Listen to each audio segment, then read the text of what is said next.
شمونتا نايمتن قطع ملكتات نايدم كانسر حدا حتى حتىكم سبنتكم نايمتن قطع ملكت ندعوكم انتلو نسخاتكم جن شلل تبلون تحلقكم ك اتي قصالنت زلو دغام اتوم بتدغاغام زغاطمو استفلالي رخصتات كمون اب قروتكم زوص قيح زوله ماسيت زمسل ملكت صنقت زيكونه نايدقاس حصرت زيكونه ويون واحد دم زيكونه نايدم كانسر نايمتن قطع ملكت انتخونه اتزازم بدحقي ازيو نايدم كانسر ابزحت غزي بسلاحتا يجمر قانزا يبلون استغاننه ملكت ون يبلون كساب زحمام تباايسو كبد زول ملكتات زرن اعري زرفدن دما ابزحتهم سبات قلل زول ملكتات يمدراي ابت زخونه ጸገም ተፈጢሩ ክኸውን ይኽእል ኢሎም ዝጠርጠሩ ልእዋን ድማ ምናልባት እቲ ሕማም ኣዝዩ ተጋዲዱ ክኸውን ይኽእል እዩ እቲ ጽቡቕ ዜና ግን እዚ እዩ ናይደም ካንሰር ባጉን ተፈሊጥናዮን ባጉን ተተሐኪምናን ክድሕን ዝኽእል እዩ ሓደ ሰባት ድማ ባጉ ፈሊጦምን እቲ ዝግባእ ሕክምና ምስረኸቡን ንብዙሓት ዓመታት ጥዑይን ውሕስን ዝኾነ ህይወት ክነብሩ ይኽእሉ እዮም እዚ ክኸውን ዝኽእል ድማ ቀልጢፍካን ባጉን ናብ ተግባር ብምእታው እዩ ኣብዚ ሎሚ እዋን ብፍላይ ብዙሓት ኣማራፅታት ክኾኑ ዝኽእሉ ዘመናዊ ሕክምናታት እኔው እዮም ኣብዛ ቪድዮ ግን በዚ ሕማም ናይ ምጥቃዕ ዕድልና ንምቕናስ ዝጠቕሙናን እቲ ሕማም ከየጋጠመ እንዳሃለወ ባጉ ንምፍታሕ ዝሕግዙ ዝተፈላለዩ ሜላታት ክሕብረኩም እየ ኣብ መወዳእታ ግድን ክንፈልጦ ዘለና ነገር ከዓ ናይደም ካንሰር ብኸመይ ክንከላኸሎ ንኽእል ዝብል እዩ በዚ መሰረት ክሳብ መወዳእታ ምሳይ ሓቢርኩም ክትፀንሑ ዓዲመኩም ምክንያቱ እዚ ሓበሬታ ህይወት ዘድሕንን ሸለል ክበሃል ዘይግብኦን ስለ ዝኾነ መጀመርታ ግን ናይደም ካንሰር እንታይ እዩ ንርአ ናይደም ካንሰር ሓንቲ ዓይነት ኣይኮነትን ዝተፈላለዩ ዓይነታት ናይደም ካንሰር ድማ ኣለዉ እዮም ندم زتقع نناي عصمنقع ወይ ድማ ቦን ማራው ዘጥቅዕ ከምውን ነናይ ሊምፍ ስርዓት ዘጥቅዕ ዓይነት ናይ ደም ካንሰር እዮም ዘለው ኣብዛሕተኩም ከም ትፈልጥዎ ድማ ደም ካብ ሰለስተ ነገራት ዝተሰርሐ እዩ ኦክሲጅን ዝሽከሙ ቀያሕቲ ዋይታት ደም ረክስታት ዝከላኸሉ ጻዕዳ ዋይታት ደምን ደም ንምርጋዕ ዝጠቕሙ ፕላትሌታትን ዝተሰርሐ እዩ ናይ ደም ካንሰር ዘጋጥም ድማ ዘይስርዓት ዝኾኑ ዋይታት ካብ ቁጥጥር ወጻኢ ከዓቢን ክበዝሑን እንተለው እዩ ኣብ ከምዚ ዓይነት ጸገም ጥዕና ድማ እቶም ጥዑያት ዝኾኑ ዋይታት በቶም ዘይስርዓትን ዘይጥዑያትን ዝኾኑ ዋይታት ብቁፅሪ ይብለፁ እዮም እዚ ከጋጥም እንተለው ሰብነትና ኦክሲጅን ንምጓዓዝ ይጽገምን ረክስታት ንምቅላስ እውን ይሽገርን እዩ ብተወሳኺ እውን ብዝተፈላለየ ምክንያት መድመይቲ ከጋጥም እንተለው እቲ መድመይቲ ደው ንምባል ሰብነትና ይጽገም እዩ ከምዚ እንዳበለ ድማ መላእ ሰብነትና ስራሕቱ ደው ከብል ይጅምር ወይ ድማ ብቕዓቱ ክቕንስ ይጅምር ዓይነታት ናይ ደም ካንሰር ከ እንታይ እዮም ሰለስተ ዓበይቲ ዓይነታት ናይ ደም ካንሰር እዮም ዘለው ባህሪኦም እውን በዚ ልክዕ ዝተፈላለዩ እቲ ቀዳማይ ዓይነት ናይ ደም ካንሰር ሊከሚያ ዝበሃል ኮይኑ ኣብ ናይ ዓጽመ እንጉዕ ወይ ድማ ቦን ማራው ዘይስርዓት ዝኾኑ ጻዕዳ ዋይታት ደም ንኽምረቱ ዝገብር እዩ ኣብዚ እቶም ዘይስርዓት ዝኾኑ ናይ ካንሰር ዋይታት ኣዝዮም ዝራብሑ ብኣግባቡ ዘይሰርሑን ነቶም ጥዑያት ዝኾኑ ጻዕዳ ዋይታት ድማ ካብ ቦታኦም ንኽወፁ ዝገብሩን እዮም ሊከሚያ ባዕሉ እውን ኣኪትን ክሮኒክን ተባሂሉ ኣብ ክልተ ይዝኽፈል እቲ ኣኪት ንብሎ ቀልጢፉ ዝዓብን ብርቱዕን ሓያልን እዩ እቲ ክሮኒክ ንብሎ ድማ ቀሲሉ ብሰላሕታ ዝዓብን ንዓመታት ድማ ከይተፈለጠ ክጸንሕ ዝኽእልን እዩ እቲ ካልኣይ ዓይነት ናይ ደም ካንሰር ድማ ሊምፎማ ዝበሃል እዩ እዚ ዓይነት ካንሰር ድማ ነቶም ኣካል ናይ ሕማም ምክልኻል ስርዓት ዝኾኑ ናይ ሊምፍ ስርዓታት ዘጥቅዕ እዩ በዚ ምክንያት ዝሓብጡ ጽቅታት ይህልው ረክስታት ብተደጋጋሚ ይኽሰቱ ከምውን ምክንያቱ ዘይተፈለጠ ክብደት ምቕናስ ክህሉ ይኽእል እዚ ዓይነት ካንሰር እውን ኣብ ክልተ እዩ ዝኽፈል ንሳቶም እውን ሆጅኪን ሊምፎማ ከምውን ናን ሆጅኪን ሊምፎማን ይበሃሉ እቲ ሳልሳይ ዓይነት ናይ ደም ካንሰር ድማ ማልቲፕል ማዮሎማ ይበሃል እዚ ዓይነት ካንሰር ድማ ነቶም ክፋል ጻዕዳ ዋይታት ደም ዝኾኑ ናይ ፕላዝማ ዋይታት ዘጥቅዕ ዓይነት ናይ ደም ካንሰር እዩ ኣብዚ ዓይነት ናይ ደም ካንሰር ኣዕጽምቲ ይዳኸሙ ኩላሊት ይዳኸሙ ከምውን ሕማም ናይ ምክልኻል ዓቕሚ ይቕንስ እዚ ኩሉ ዘጋጥም ድማ ብዘይ ዝኾነ ዓይነት ናይ መጠንቀቕታ ምልክት እዩ ስለዚ እቶም ናይ መጀመርታ ናይ መጠንቀቕታ ምልክታት ናይ ደም ካንሰር ደኣ እንታይ እዮም ኣብዚኣ ብትኹረት ኣዳምፁ ምክንያቱ እዞም ምልክታት እዚኦም ኣብዛሕትኡ ግዜ ሸለል ተባሂሎም ዝሕለፉ እዮም ግን ከዓ ኣገደስቲ እዮም እቲ ቀዳማይ ናይ መጠንቀቕታ ምልክት ቀጻልነት ዘለዎ ድኻም እዩ እዚ ዓይነት ድኻም ተራ ድኻም ኣይኮነን ዋላ እውን ኣብ ዕረፍቲ እንዳሃለና ከጋጥም ዝኽእል ክብድ ዝበለ ድኻም እዩ በዚ መሰረት ዓቕምና ይቕንስን ናይ ድኻም ስምዒት ይስምዐናን ናይ ዝቐንዲ ምክንያት ድማ ናይ ቀያሕቲ ዋይታት ደም ቁፅሪ ስለ ዝቕንስ እዩ እቲ ካልኣይ ምልክት ተመላላሲ ረኽሲ እዩ ብተደጋጋሚ ብዝተፈላለዩ ረኽስታት ትጥቅዑ እንተኮይንኩምን እቶም ረኽስታት ድማ ካብቲ ዝተለመደን ላዕሊ ክጸንሑ ዝኽእሉ እንተኮይኖም ሕማም ናይ ምክልኻል ዓቕምኹም ተዳኺሙ ምህላው ዘርኢ ምልክት እዩ እቲ ሳልሳይ ምልክት ድማ ምክንያቱ ዘይተፈለጠ መድመይቲ ወይ ከዓ ኣብ ቆርበት ቀይሕ ዝኾነ ማሰይቲ ዝመስል ነገር ብሃንደበት ምውፃእ እዚ ዘጋጥም ድማ ብዘይ ዝኾነ መጉዳት እዩ ናይ ግርፃን መድመይቲ ከምኡውን ናይ ፐሬድ መጠን ካብቲ ዝተለመደን ላዕሊ በዝሕ ዘለዎ ክኸውን ይኽእል እዩ። ናይዚ ምኽንያት ናይ ፕላትሌት ቁፅሪ ካብቲ ዝተለመደን ታሕቲ ስለ ዝቕንስ እዩ። እቲ ራብዓይ ምልክት ናይ ጽክታት ሕበጥ እዩ። ኣብ ክሳድና፣ ኣብ ትሽትሽ፣ ኣብ ግሮይን ኤርያ ወይ ድማ ኣብ ረቃቂቶ ናይ ጽክታት ሕበጥ ክፍጠር ይኽእል እዩ። እዚ ዘጋጥም እቲ ሕማም ካብ 2 ክሳብ 3 ሰሞናት ዝጸንሐ ክኸውን እንተሎ እዩ። እቲ ሓምሻይ ምልክት ከዓ ምኽንያቱ ዘይተፈለጠ ክብደት ምቕናስ ክህሉ እንተሎ እዩ።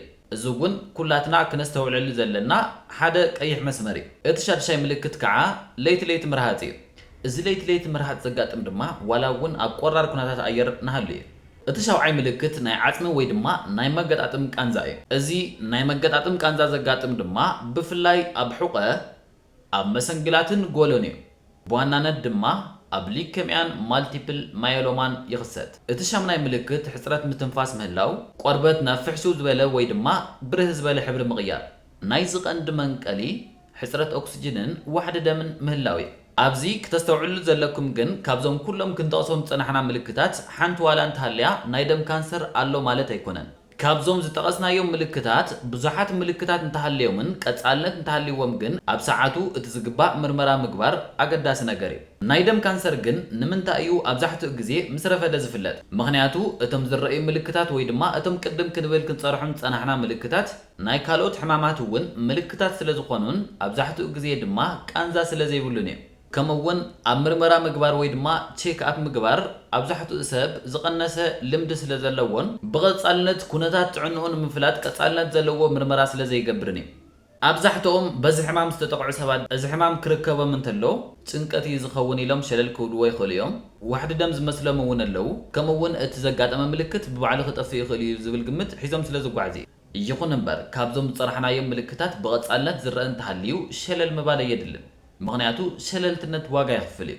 ብናይ ደም ካንሰር ናይ ምጥቃዕ ዕድሎም ልዑል ዝኾነ ሰባት ከ መነመን እዮም? ናይ ደም ካንሰር ንኹሉ ከጠቅዕ ዝኽእል እዩ። ብልዑል ደረጃ ተጠቃዕቲ ዝኾኑ ግን ዕድሜኦም ዝደፍኡ ሰባት፣ ኣብ ዝርአ ሓረጎም ናይ ደም ካንሰር ዝነበሮም ሰባት፣ መትከኽቲ ንኬሚካላትን ጨረራትን ተቓላዕቲ ዝኾኑ ሰባት፣ ከምኡውን ብዝተፈላለዩ ሕዱራት ሕማማት ምኽንያት ሕማም ናይ ምክልኻል ዓቕሞም ኣዝዩ ዝወረደን ሰባት በዚ ሕማም ናይ ምጥቃዕ ዕድሎም ኣዝዩ ሰፊሕ እዩ። እዚ ማለት ግን መናእሰይን ጥዑያት ሰባትን በዚ ሕማም ክጥቅዑ ኣይኽእሉን ማለት ኣይኮነን። እቶም ናይ ደም ካንሰር ምህላውን ዘይምህላውን ንምፍላጥ ዝጠቕሙና ምርመራታት ከዓ ሲቢሲ ወይ ድማ ኮምፕሊት ብለድ ካውንት፣ ፐሪፈራል ብላድ ስሚር፣ ቦን ማሮ ባዮፕሲ፣ ናይ ምስሊ ወይ ናይ ራጂ ምርመራታት ዝኣመሰሉ እዮም። ስለዚ ናይ ደም ካንሰር በዚኣቶምን ብካልኦት ዓይነት ምርመራታትን ምፍላጥ ይከኣል እዩ። ሓደ ግዜ እዞም ቀለልቲ ምርመራታት ብኣግባቡ ምግባር ህይወት ከድሕን ይኽእል እዩ። ናብ ሕክምንኡ ክንመጽእ እንተለና ዓይነት ናይቲ ደም ካንሰር ደረጅኡ፣ ዕድመን ሓፈሻዊ ጥዕናን መሰረት ዝገበረ እዩ። እቲ ናይ መጀመርታ ናይ ሕክምና ኣማራጺ ነቶም ብተሎ ዝራብሑ ናይ ካንሰር ዋያታት ንምቕታል ዝጠቅም ኬሞቴራፒ እዩ። እቲ ካልኣይ ሕክምና ውሑድ ዝኾነ ጎናዊ ሳዕቤን ዘለዎ ኮይኑ ነቶም ናይ ካንሰር ዋያታት ዝቐትልን ዘጥቅዕን ታርጌትድ ቴራፒ ዝበሃል እዩ። እቲ ሳልሳይ ሕክምና ኢሚኖቴራፒ ዝበሃል ኮይኑ ነቲ ዘጋጠመ ናይ ደም ካንሰር ንምቅላስ ምእንቲ ክጠቅም ሕማም ናይ ምክልኻል ዓቕምና ዘጠንክርን ዘጎልበትን ሕክምና እዩ። እቲ ራብዓይ ሕክምና ስቲም ወይ ድማ ቦን ማሮ ትራንስፕላንት ዝበሃል እዩ። እዚ ድማ እቶም ኣብ እንጉዕ ናይ ዓጽሚ ወይ ድማ ቦን ማሮ ዝተፈጠሩ ዘይስሩዓት ናይ ካንሰር ዋያታት ብምውጋድ ብጥዑያት ዋያታት ምትካእ እዩ። እቲ ሓምሻይ ድማ ራዲዬሽን ቴራፒ ዝበሃል ኮይኑ እዚ ከዓ ኣብ ዝተወሰኑ ስፔሻል ዝኾኑ ኬዛት ዝጠቅም እዩ። ናይ ደም ካንሰር ሕክምና ካብቲ ቅድሚ ሕጂ ዝነበሮ ኣብዚ ሕጂ እዋን ኣዝዩ ማዕቢሉ እዩ ዝርከብ። ብዙሓት በዚ ሕማም ዝተጠቕዑ ግን ከዓ ብኣግባቡ ዝፈለጡ ሰባት እቲ ዝግብኦም ሕክምና ወሲዶም ዳግማይ ጥዑይን ትርጉም ዘለዎ ህይወትን ከስተማቕሉ ክኢሎም እዮም። ኣብ መወዳእታ ግድን ክንፈልጦ ዘለና ነገር ከዓ ናይ ደም ካንሰር ብኸመይ ክንከላኸሎ ንኽእል ዝብል እዩ።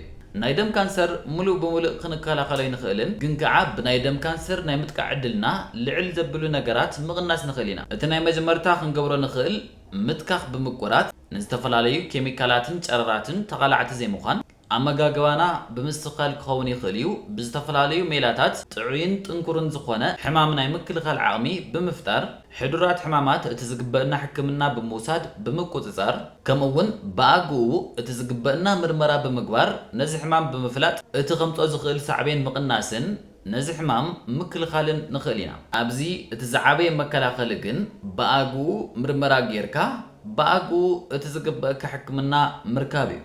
ስለዚ ቀጻልነት ዘለዎም ፍልይ ዝበሉ ምልክታት ክርኢ እንተለና ሸለለብ ክንዲ ምባል ባእጉ ናብ ሕክምና ከይድካ እቲ ዝግባእ ምርመራ ብምውሳድ ምናልባሽ እቲ ሕማም ተኸሲት እንተኮይኑ ባእጉ እቲ ዝግበአና ሕክምና ብምውሳድ ካብቲ ሕማም ክንድሕን ንኽእል ኢና ማለት እዩ። ስለዚ ካብ ሎሚ ጀሚርና ክንገብሮም ዝግበአና ነገራት ቀጻልነት ዘለዎ ድኻም እንተሃልዩ ምኽንያቱ ዘይተፈለጠ ክብደት ምቕናስን ምድማይን እንተሃልዩ ሸለል ምባል እውን የድልን ምድንጋጽ እውን የድልን እንታይ ደኣ እንተልኩም ባእጉ ቸክ ጌርካ ምፍላጥ እዩ።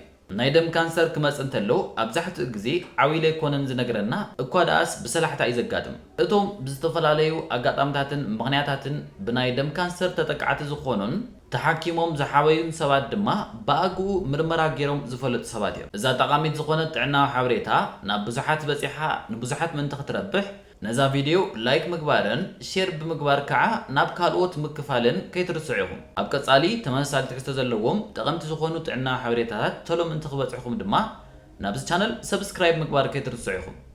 And as always, thank you for watching. Take care and see you soon guys.